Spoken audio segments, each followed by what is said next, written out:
But good afternoon. We're really excited to welcome everyone. My name is Ashley Rodzinski, and I'm the Climate and Environment Program Director for Groundwork Center for Resilient Communities. I'm really pleased to welcome everyone to today's webinar, which is brought to you by the Great Lakes Business Network. We're really thrilled to be joined by several esteemed panelists who will each elaborate on the influence that the Inflation Reduction Act has had on the clean energy sectors that they represent. And we will be recording today's webinar and sharing it virtually after this panel, so it will be available. I'll also be introducing several of my colleagues with the Great Lakes Business Network who will be monitoring the chat for us once we get that working today. So please, it looks like it is working now. Please be sure to add any questions that you might have there. We're really excited to dig into the weeds of the Inflation Reduction Act and to share how these new federal incentives can really translate to meaningful savings for your home or business. And while we'll be tailoring our discussion to some of the specific incentives for businesses that want to green their operations, we'll also be sure to include content for residential customers as well. And so without further ado, we'll dive into that. To kick things off, I want to give a warm welcome to my colleagues with the Great Lakes Business Network who will be largely helping behind the scenes today.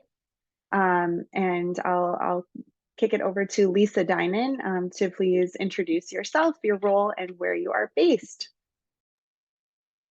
Good morning, everyone. I'm Lisa Dinan. I'm a program manager for the Great Lakes Business Network. It's great to be here with you all today, and I am based out of National Wildlife Federation in Ann Arbor, Michigan. Great. Next, Zoe, would you like to introduce yourself? Yeah, hi everybody. I'm Zoe Zebarah. I am the program coordinator for the Great Lakes Business Network, coming from the Groundwork Center for Resilient Communities, and I am in Grand Rapids, Michigan. I've been with this organization now for 1.5 years, and excited to have you all here. Perfect. And finally, Beth. Hi, everyone. Thank you so much for being here today. I'm Beth Wallace, the Great Lakes Freshwater Campaigns Manager for the National Wildlife Federation, and I also provide some strategic guidance and programmatic work to the Great Lakes Business Network. So it's great to be here and see everyone. Yeah.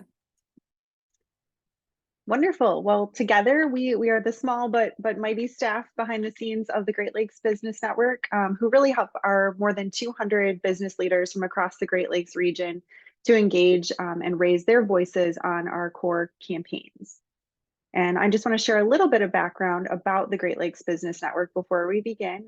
The GLBN was launched in January of 2017 when 11 prominent business leaders joined forces with the intent to bring immediate awareness of the Line 5 oil pipeline and the Straits of Mackinac. At that time, concerns about Enbridge's pipeline were consistently making headlines as a result of effective organizing from a coalition of environmental organizations and media coverage that was framing the issue as really environmentalists versus businesses. And so the formation of the Great Lakes Business Network confronted that false dichotomy and elevated the concerns of many prominent business leaders who are deeply concerned about the impact that an oil spill in the Great Lakes would have on their business, not to mention all of our quality of life and the environment.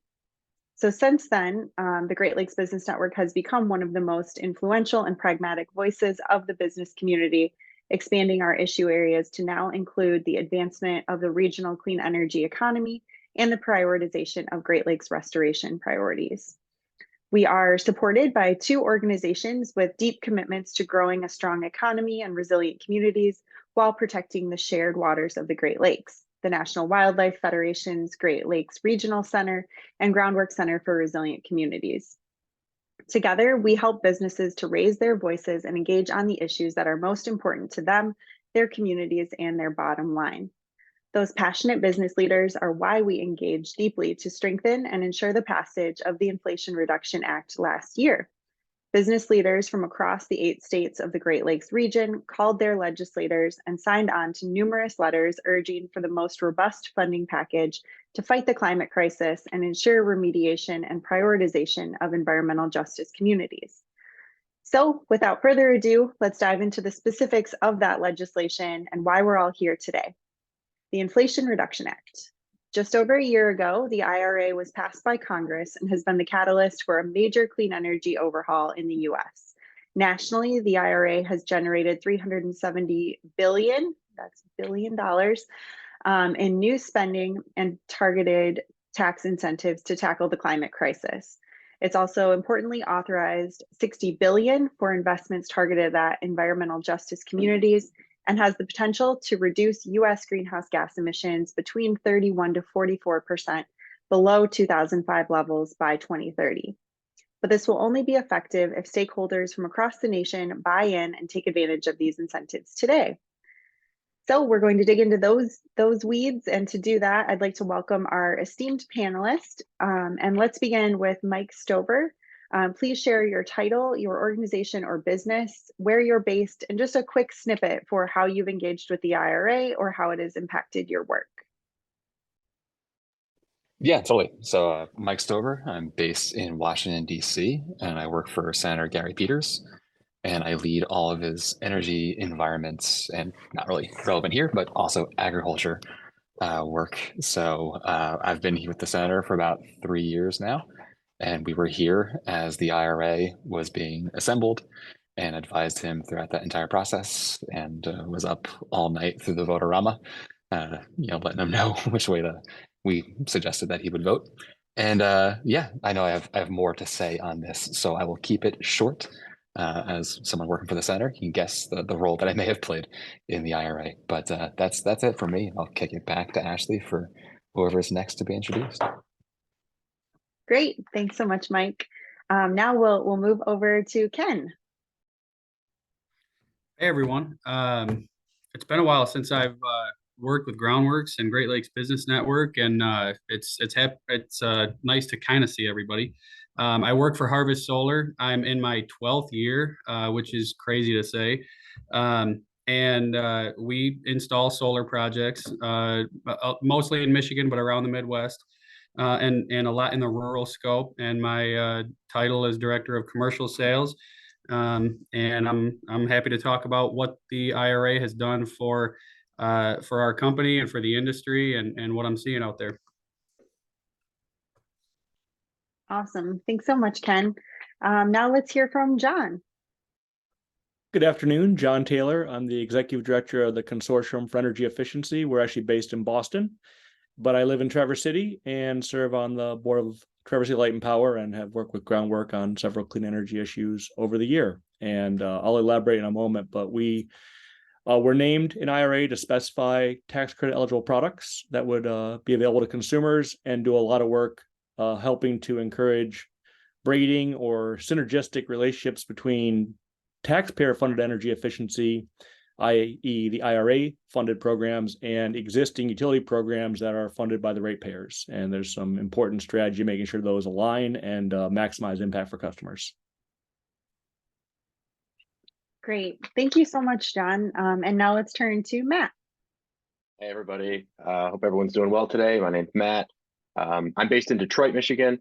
I work with Greenlancer. We are a marketplace for solar installers and EV charging installers to get design and engineering, permit drafting, and things like that. So technically, we would work with Ken if he didn't have an in-house designer and engineering team to basically get that piece of the project puzzle done.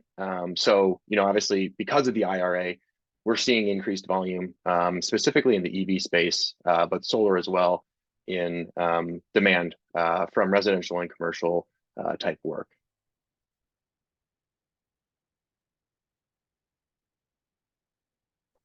Wow, fantastic. Well, thank you all so much. We're so fortunate to have all of your expertise in the room today, and are excited to learn more.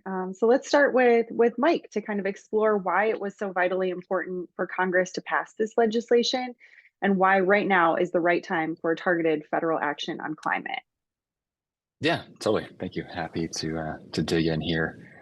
So yeah, the Inflation Reduction Act is honestly the most significant piece of legislation in American history that's aimed at addressing the climate crisis and improving our energy security, all through cutting emissions and accelerating the deployment of clean energy. So as Ashley mentioned before, the bill invests about $369 billion that combined will put us on a path to roughly 50% emissions reductions from 2005 levels by 2030. And this will happen all while helping Michigan families and American families bring down their energy bills, buy new and efficient appliances, weatherize their homes, install heat pumps and rooftop solar, and access thousands of good-paying jobs in the clean energy industry. Importantly, passage of the IRA showed to Michiganders, the rest of the country, and the rest of the world, honestly, that America sees climate change for the existential threat that it is, and that we're able to take significant action in response. So from where I sit right now, we're proud that the IRA makes historic investments to combat climate change, incentivize clean energy production, American manufacturing, job creation, and at the same time helps to lower the deficit. So the IRA is unique in that it relies heavily on carrots, so financial incentives such as tax breaks that encourage investments in clean energy technologies, rather than the traditional sticks that you would see in the climate policy space in the form of mandates or fees. So now, a year after its passage, we're seeing the IRA spur on pretty remarkable private sector investment. It has fundamentally shifted the American economy toward the goal of net zero emissions. The law has already created over 170,000 good-paying union jobs in clean energy manufacturing, and is projected to create more than 1.5 million additional jobs over the next decade. There's also been over 270 new clean energy projects announced since the IRA was signed into law. And there's been a significant chunk of money that's already been deployed to date. For instance, you've got over $130 billion for battery capacity alone. We're also seeing supply chains being onshored here in America that are not just for solar, but are for EVs and wind as well. And honestly, that's why events like today's are so important. We need to get the word out about the IRA and help folks in Michigan and across the country understand its benefits. There are tax credits available so folks can have rooftop solar and heat pumps, like I said, improve their energy efficiency, get EVs, whether they're new or used, but they can only be utilized if we continue doing the proper outreach. And I'll also add in here a little word of caution, or my time to say, however, the IRA is also facing threats from multiple fronts, chief among them the 2024 election. So while the IRA has survived multiple House Republican-led attempts to repeal major parts of its clean energy and climate spending, a Republican president would have multiple ways to effectively kneecap implementation of the law through executive order. So these include tightening limits on tax credits, holding back some of its loans and grants, or revising Treasury Department rules that have not reached the finish line, if this were to happen, when President Biden leaves office. So it makes it imperative that the remaining implementation rules and guidance are finalized in a legally defensible way, which then would provide companies and investors with much needed certainty. And this is all just if the White House flips. If there are Republican majorities in the House and Senate, then implementation of every climate initiative in the IRA would be on the chopping block. So effectively, it'd be very similar to the fight that we had over Obamacare, in that we're fighting to protect a law that is widely supported, provides assistance to millions of Americans, and we're protecting it against attacks that are constantly coming at it that are aimed at weakening it. And that's not to mention the role that the IRA plays in signaling to the rest of the world that the United States is a leader on climate change, and we can be trusted to keep and meet our international commitments. Fortunately, the executive branch cannot simply just refuse to spend money contained in the IRA for the purposes that we here in Congress have dictated. And again, the IRA is extremely popular, not just in blue states, but in red states as well. So we just now need to be vocal in our opposition to these attacks and continue highlighting just how popular the IRA is and how much certainty it provides to businesses and investors. So in short, we need to depoliticize the IRA and show how it's going to provide real money to real folks, making a real difference in their daily lives. And in doing that, we can then make the transition to the clean energy future that we need. So that's where I'll leave it from my perspective here. I really appreciate being able to take part in this today. Thanks so much, Mike. We really appreciate your perspective and are really grateful for Senator Peters' leadership on this issue. Certainly, there's never been a more important time to support climate champions, and we're just really excited to dig in at this critical time to ensure that as many businesses and individuals as possible are able to capitalize on these incentives. So let's talk a little bit about what incentives there are out there for those businesses to take advantage of and how they can go about doing that. I'm going to ask each of our business leaders that are with us today to answer based on their respective industries. And so, John, let's dive into the nuances of energy efficiency. Okay, well, I'm going to be quick because we have to be, but there's additional information at the end and I'm available for offline conversations. But in short, there are really three categories of energy efficiency incentives. There are home energy rebates that are going to be funded by IRA, but deployed through state energy offices. I'll get more into that in a moment. There are currently tax credits for residential customers available today. And there are currently tax credits available for commercial customers, both owners and leasers. Next slide, please. So just a snapshot of kind of how the money is divvied up at the highest level. And this is for the state energy office programs that are going to be deployed most likely in 2024, but there are some quick starts in certain states. I don't know the status of Michigan. I know they're not in line quite yet, but what you're going to see starting in 2024 and until the money is gone is allocation of money going to homeowners and tribes, both through a state and through tribes, to going to folks who are both income eligible, meaning below certain definitions of income, and then those who are have options for incentive independent of what their income is. And you see there, as you would expect, there's some money for administration, evaluation, and making sure these run smoothly. But just a snapshot of kind of the state energy programs are going to be launched at the end of this year or probably early next year and how that money is allocated. Next slide. So just to give you a sense of the two programs, again, there's tremendous amount of detail here, and until the programs get deployed, it's premature to say what they're going to look like exactly. But at a high level, there are two categories of programs for residential customers. One are rebates that are going to be focused on folks who do a whole house retrofit and make several improvements to their home. I'll talk about the measures they can choose in a moment that are eligible. But in short, if you are not below a certain income threshold, you'll have an opportunity to participate in this program by achieving at least 20% energy savings through a variety of means. And if you do, there's a sizable rebate that will come with that. Those details are still being figured out today.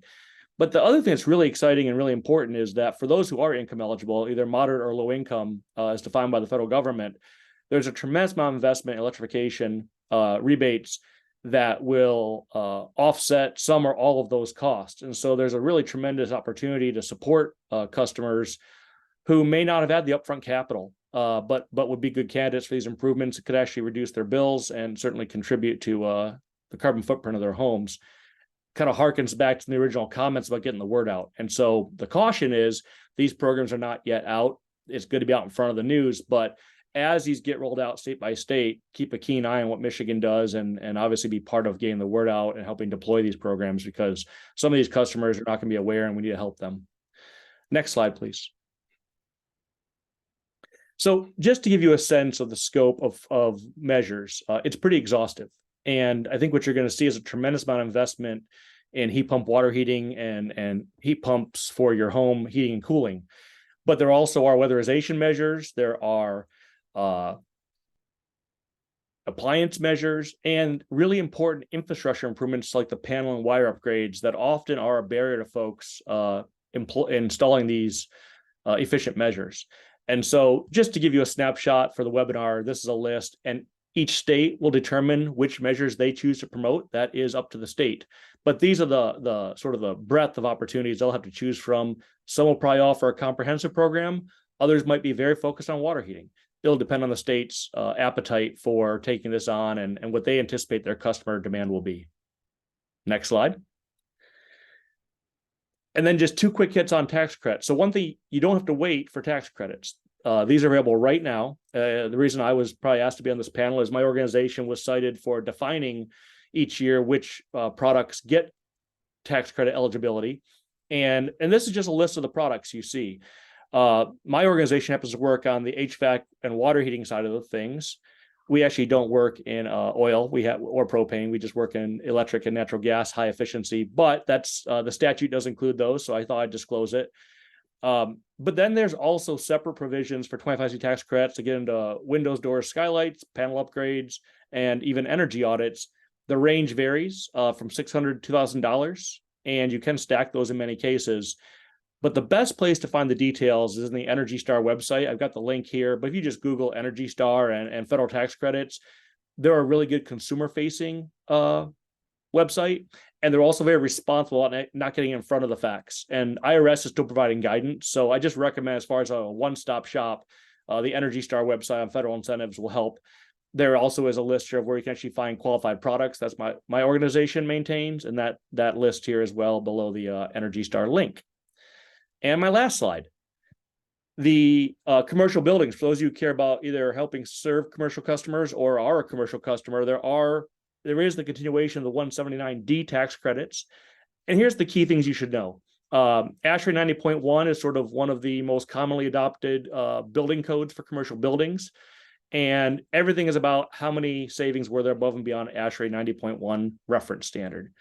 They've actually lowered, this existed since 2008 or 9. They've lowered the bar for what is eligible now. Even 25% improvements can be eligible. And the way they do it is they say the more you save, the more you're going to get per square foot. And so they've ramped up the savings the more ambitious you are. As I mentioned, it's open to owners and leasers. And you have to model it using approved modeling software that Treasury recognizes and many organizations list. And the real key thing here too is that there is additional guidance going to come from Treasury through IRS that's going to further define the exact nature of how to apply for these in the coming year. And so that's my last way of saying we don't give tax advice, but we do recognize these are really important provisions. When in doubt, go to the federal government for the facts. And I'm really glad to be here and happy to take questions offline. Great. Thank you so much, John. That's really helpful. And I'm sure folks may have a couple questions about some of the details there. So just a reminder, we will have a Q&A section toward the end of this discussion. So you can also map out some questions for that time. But let's turn to talk now about some of the incentives that are available in the electric vehicle market. So Matt. Thanks, Ashley. Yeah, so I'm going to talk a little bit more tactically about what rebates you can take advantage of, whether you are a residential or commercial customer, in terms of buying an electric vehicle or electric vehicle charging station. Obviously, as Mike mentioned, there's been huge investment in a lot of these areas, and specifically EV charging, including a nationwide network of chargers to span, the highways that carry this nation, right? Including investments from the big three, obviously speaking from a Detroit perspective, to electrify their product line and make electric vehicles more accessible to not only the residential customer, but commercial and businesses as well. So let's talk about what those rebates are. For electric vehicles, you can get a rebate for $7,500 for a new EV charger or EV electric vehicle. And then they recently introduced, you can also get a rebate for a used electric vehicle, which is up to $4,000, or basically 30% of the price, the sale price of the electric vehicle. On the commercial or business side, if you have bigger utility vehicles over 14,000 pounds, you can get a rebate up to $40,000. So for businesses who have a fleet and are trying to electrify their fleet, there is big opportunity for rebates there, and the reduction of that tax liability. How do you actually take advantage of it? So when you file your federal income tax return, you're going to look for the form 8936. And obviously this information will all be provided after, so you don't have to remember numbers. But you'll file that with obviously your vehicle identification number, and will receive that rebate on the tax year that you purchased the car in. As far as EV charging stations, there is also rebates available for homeowners and businesses. The rebate is basically 30% of the cost of the hardware, up to $1,000 of the hardware, which includes bidirectional charging stations now for homeowners. For business owners, the rebate is again 30% of the cost, but because we're usually dealing with level 2, level 3 chargers, that cost can go up to $100,000 for rebate. This would be filed on your federal tax return as Form 8911. Obviously, you keep all of your receipts and fees for installation to help get that rebate back. And that's all I got for you. Awesome. Well, it certainly sounds like there's never been a better time to go electric. So now let's turn and hear from Ken on what incentives there are in the solar market and how folks can kind of plug into those. Okay, so Harvest Solar's expertise and my expertise is on-site solar for farms and businesses. We do plenty of residential, we do some larger utility scale stuff, but most of what we do and what I'm an expert in is the on-site solar for a farm and business. We're based out of Jackson, Michigan. We operate around the Midwest. What we've really been seeing the last, I guess, 8 or 9 months now, is the big thing in my world is the tax credit, the investment tax credit that was sunsetting and now has been solidified at 30% with multiple adders. So a lot of times it's 40 or 50% of a tax credit. And then another big thing we've been seeing is the USDA REAP grant that probably a lot of people on this call are familiar with. But there is a lot more opportunity and funding in that program right now. And we work with it every single day, 10 times a day. And there's a lot of opportunity there. And that is a grant program. It's up to 50% of the project cost in addition to the investment tax credit. And there are variables and it's not guaranteed, but it's a really good program. And that is for farms and rural businesses and rural small businesses, I should say.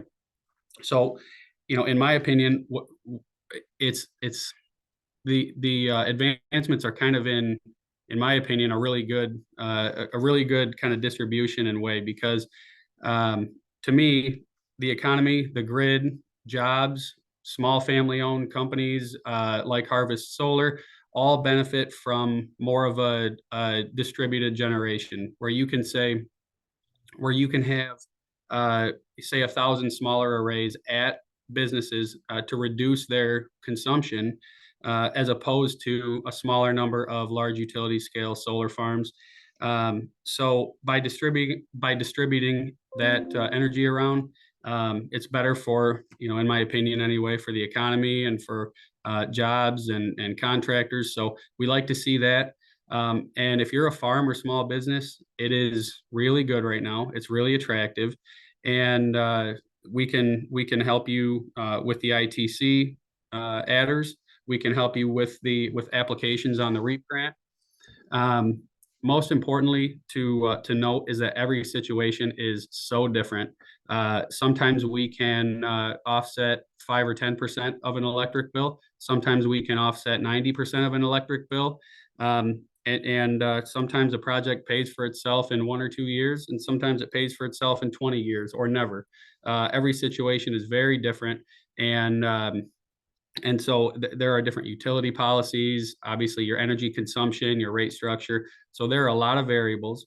So when looking into a solar project and determining what kind of project, if any, makes sense for your situation, for your house or for your business, you need to, basically the first step is going to be your electric bill to a solar installer or a solar professional.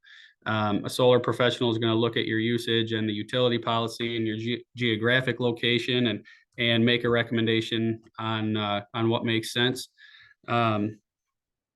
We are seeing a lot of new companies because of the IRA and other variables. There's a lot of new solar companies, and as far as I'm concerned, that's a good thing. It's good for the industry. It's good competition.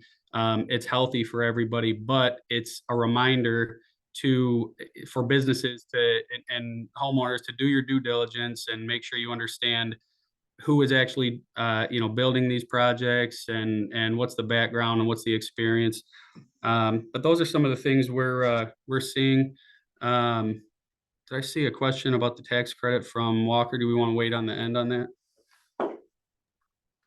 I think since it does dovetail with what you were just saying about the ITC rebates, maybe you can I just dig kind of into saw that one, but we my will largely save all the questions for the end.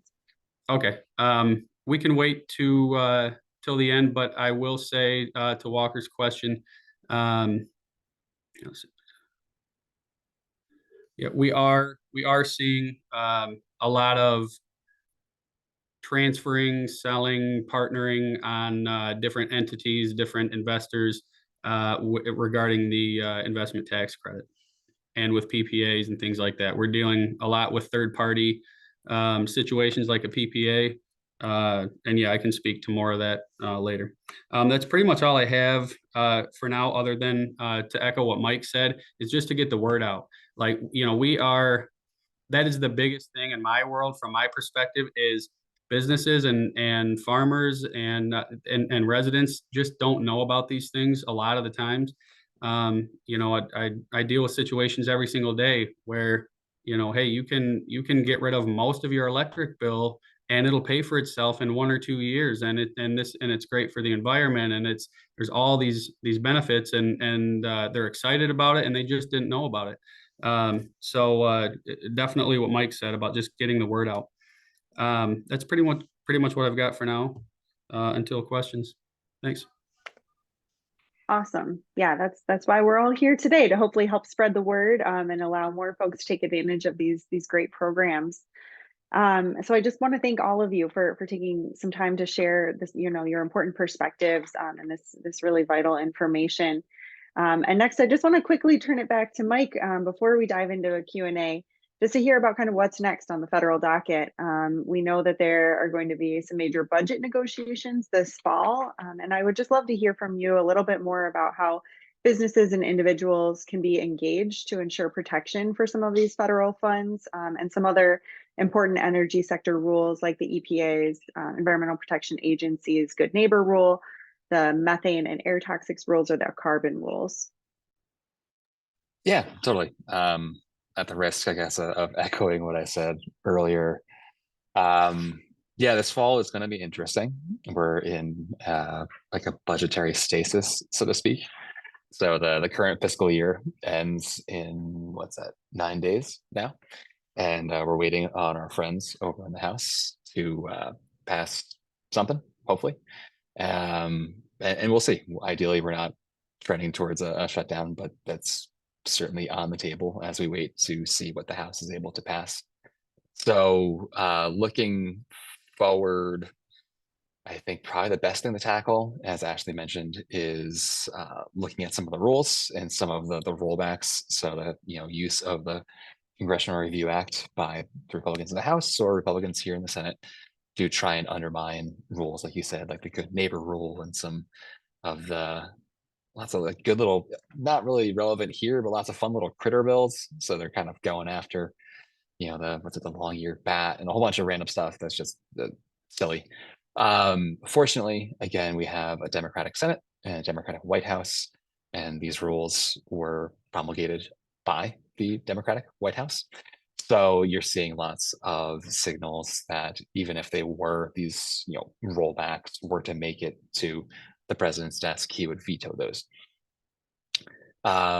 We're doing our best to prevent them from even getting to his desk. We'll see. It's a interesting political season. So we've got some folks here on the Dem side who feel obliged to vote for them or what have you. But I think the best thing folks can be doing is really just being vocal on behalf of these rules and on behalf of the IRA and the importance of keeping everything intact. Because as I was saying before, this is something that's popular. It's not a red state, blue state thing, right? Like this is popular in red states. You're seeing a lot of folks, especially in the House side, because it's bifurcated, more members just by design.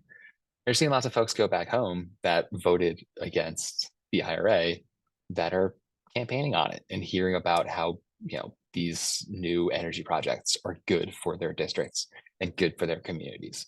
So I think just continuing to weigh in support. It sounds cliche, but honestly, as someone who's worked here for like 7 years now on the Hill, like it truly matters. It really moves the needle. I sorry to speak in cliches. I'm gonna smack my hand now for that, but it really does help.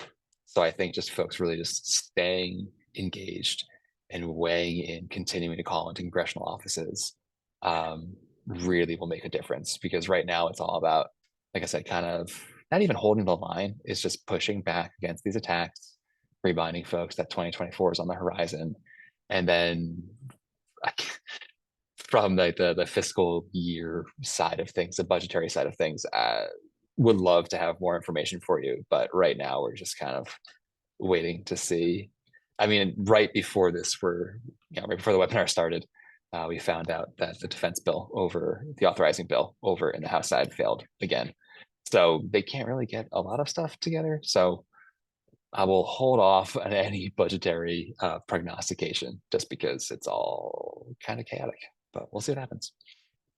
So thank you. Yeah. Awesome.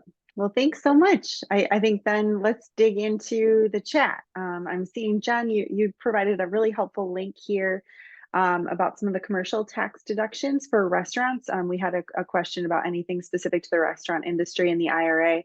But just wondering if you have any additional details there, or you want to elaborate more on that, or if any of the other panelists are aware of any other incentives that they may be able to take advantage of. The brief elaboration is that based on the previous guidance from Treasury, HVAC, water heating, ventilation, and lighting would all be in scope.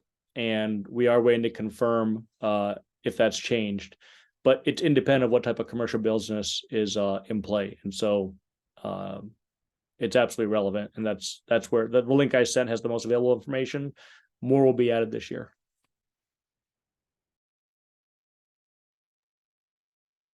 Perfect. All right. Well then, oh, go ahead. Sorry, just had a quick comment. Sorry. Restaurants are always also eligible, usually for, depending on the location, for the USDA grant as a rural small business. The term rural is relatively loose to the USDA. It depends on your location, of course, but you don't have to be that rural most of the time, I should say. I also wanted to comment, especially for this crowd, being heavily weighted towards northern Michigan. Northern Michigan, the northern half of the state does have more tax credit adder opportunities, bigger tax credits typically than the southern half. So just wanted to make those couple comments. Perfect. Thank you. All right. And I got another question in for Mike. The question is, does a shutdown have any implications for these incentives because they've already been funded? We know an election year does. Yeah, it wouldn't have, well, I guess it's yes and no. So big picture wise, no, the money has already been appropriated and allocated for this. But a shutdown certainly would slow the rollout of processing and what have you. So if there's a federal government shutdown, you're going to have a lot of folks that are furloughed throughout DOE and throughout the federal government apparatus, just the folks that aren't deemed essential for just daily day-to-day operations. So you're going to see a major blockage in the pipeline. So if there's a shutdown, whenever we resume operations, we will process everything that was coming in, all the applications that are coming in. It will be taken care of. The funding is secure, especially while we're here with a Democratic majority in the Senate, and we still have the White House. But it just means things would probably be slowed down a bit / a lot on the processing side. So that's where it really gets funky, is you just have a lot of federal government employees that just get furloughed and they're just kind of waiting until they can get back to work. So yeah, I wish I had a better answer, but it's really what we're looking at. So we're hopeful in the next 9 days we can have a resolution, but we'll see. Fingers crossed. All right. We'll move on to a question. One of our Great Lakes Business Network co-chairs, Juliet McAvoy, is asking John, for the commercial program that you mentioned, are those applied prior to a project or after a project is completed? I'm not certain, and I can find out and get back to Ashley and Zoe and let them convey the final answer based on what's previously been done. What I'm certain of is you're going to have to do the modeling in advance. And when you actually apply and relative to the completion of the project, I just don't want to mislead you. And so I will find out and get back to the group via groundwork. Awesome. All right. We've got another question coming in for Matt. Are any car dealerships claiming the EV tax credits themselves and offering the $7,500 of the price tag for the car, or is it only available post-purchase through tax filings? Right now, it's only available post-purchase through tax filings, but starting in 2024, you can actually discount that $7,500 from the original cost of the car. Awesome. That's a great question. I appreciate knowing that. The next question that we've got is what limits are in place for residential tax credits? I had solar panels installed through Harvest a few years ago. Yay, go Harvest. Can I still tap into other solar or energy efficiency tax credits? Well, it's still that I believe, if I'm thinking of the right year, the tax credit is still available if you did a different project or another project. And so it would be similar to what you've already done. I believe I won't speak to the efficiency stuff. Does anybody have any comments on the efficiency side of that residential?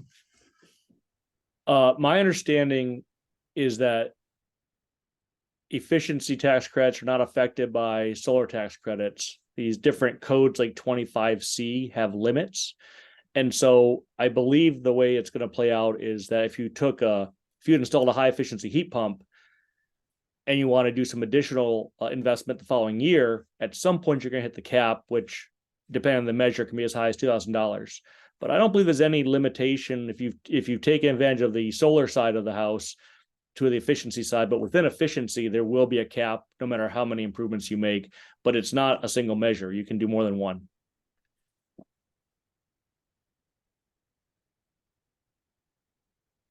Great. Okay. Then moving on from a question from Deirdre, she's asking any idea whether or not the state energy offices will disseminate additional information here in Michigan, or I would ask for if folks are aware for any of our other states too, or local municipalities to community members. I can help a little bit. There's already a website page set up on Eagle for Michigan, and it's telling you what I've told you, which is it's not happening yet. And they have a timeline and they have some basics, but there is already website content that's fresh and accurate on the Department of Environment, Great Lakes and Energy for Michigan. And that's going to be true for most state energy offices. They're going to keep you updated. What they're telling you right now is that they've applied for some administrative funds to get organized and prepared. And they are expecting about a year from now is when they will actually roll programs out. But the website is accurate, and you can tell they've taken great care to update it regularly. Awesome. That's so helpful. I'll stick it in the chat. Yeah. Yeah, great questions coming in here. Another question is, my parents just installed new windows in their second home in Michigan. Are they eligible to get tax credits toward a second home? I'm not sure, but I don't believe so. My understanding is no, but consult a tax professional and the IRS guidance when it comes out. But I'm fairly certain the answer is primary residences. That tends to be the case. Some are there, but good to know as well. All right. Former GLBN staffer and current GLBN member Jim Lively is asking, Matt, can you speak a little bit more about the likely total costs of EV charging relative to credits and rebates? Yeah, I'll speak to the best of my ability.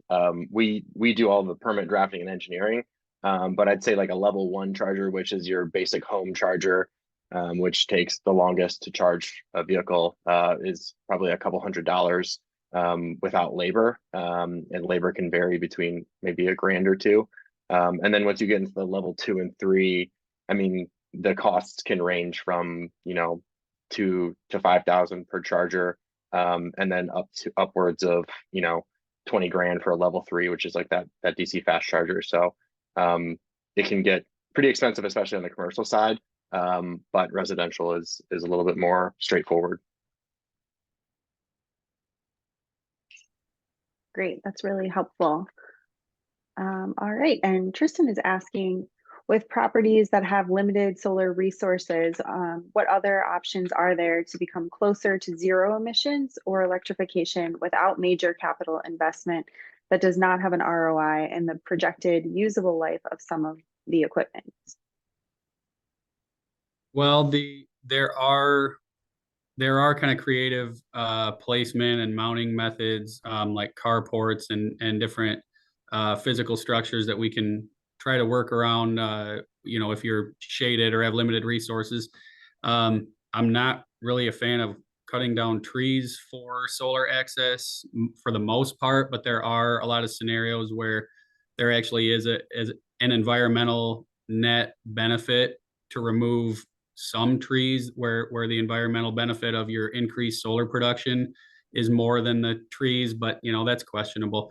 And sometimes frankly, the lack of solar resource just makes a project not really viable. I also I see Mr. Mobby's question, and hope you're doing well. And I forgot to comment on one of the most important pieces. Yes, thank you. You can get the tax credit as a nonprofit now as a direct pay, and there are certain rules and kind of asterisks to that. But yes, you nonprofits and municipalities that check certain boxes can get that tax credit as a direct pay now, which is huge. That's great. It used to be that used to mean that that those nonprofits or the entities in that bucket would need would either have a poor investment or would need some kind of third-party arrangement or third-party lease or a power purchase agreement. And those still happen, and they're becoming more common. But that direct pay is making it a lot more realistic for a nonprofit to just make a capital investment and own their own solar project. Awesome. All right, and I'm seeing some other questions. I was monitoring the Q&A, but I can see there are a handful in the chat as well. So one question was, do you need to own or prove ownership of an EV to install a charger and modify your panel to claim a credit?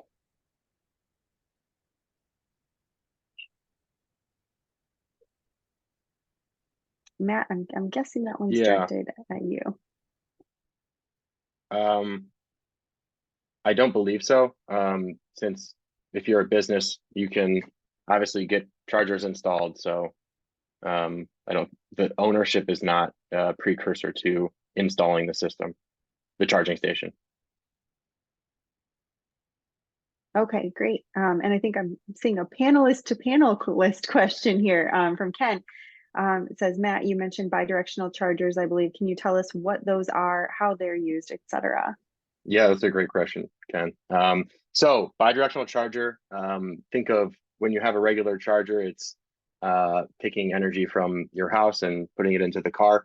Bidirectional allows the energy to go both ways. So I think like the Ford Lightning is one example where they touted it as it can be a battery for your home or a storage system for your home. And the only way you'd be able to get that energy from your car to power your home, if there was an outage, is a bidirectional charger. Now, there are also other things you can do, which is actually feed energy back into the grid and get basically rates back from DTE or whoever the utility company is. So it allows energy to flow both ways. Fascinating. I like that we're all learning on this panel from one another today. This is just such a great group with a really strong wealth of expertise. Another question that came in is, can you recapture money spent on hooking up a home EV system that is a simple 220, not a full charging station? I believe so, yes.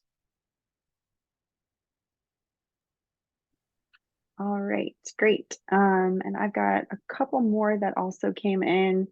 I believe this one would be for John. What is the timeline for rolling out residential rebates in states? And will that cover upgrades made now / prior to the rollout? Yeah, unfortunately, the answer is no, it will not. That part has been made clear that you're going to have to wait until the states announce these programs and the rules that come with them. And every indication is that's gonna, projects you invest in today, which is obviously creating a lot of urgency to get these out because of expectation set. What was the first part of the question, Ashley? I already forgot it. Sorry, it was, what is the timeline for rolling out residential rebates in states?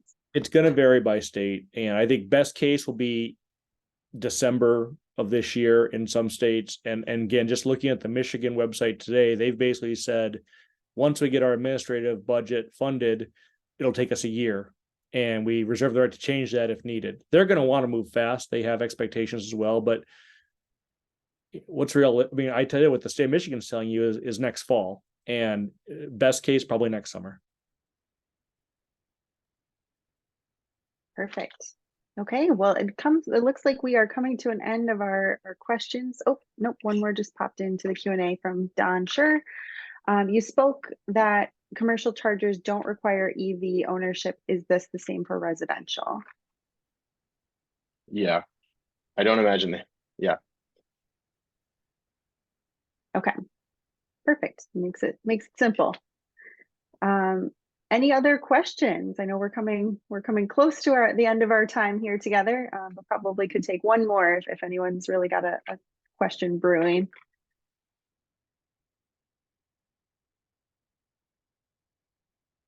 All right. Well, if there are no other questions, then we're going to wrap up today's webinar. But do encourage you to reach out to any of our incredible panelists here today to continue this conversation. Again, we are just so grateful to each of you for being so generous with your time today and for sharing your expertise. We're at such a pivotal moment for action to reduce our carbon footprint, and each of you is leading a really vitally important sector. So on behalf of the Great Lakes Business Network, we thank you and are just so grateful to everyone who tuned in today, asked some really great questions. And if you'd like to learn more or to join the Great Lakes Business Network, please visit glbusinessnetwork.com. So thanks to everyone and have a great day.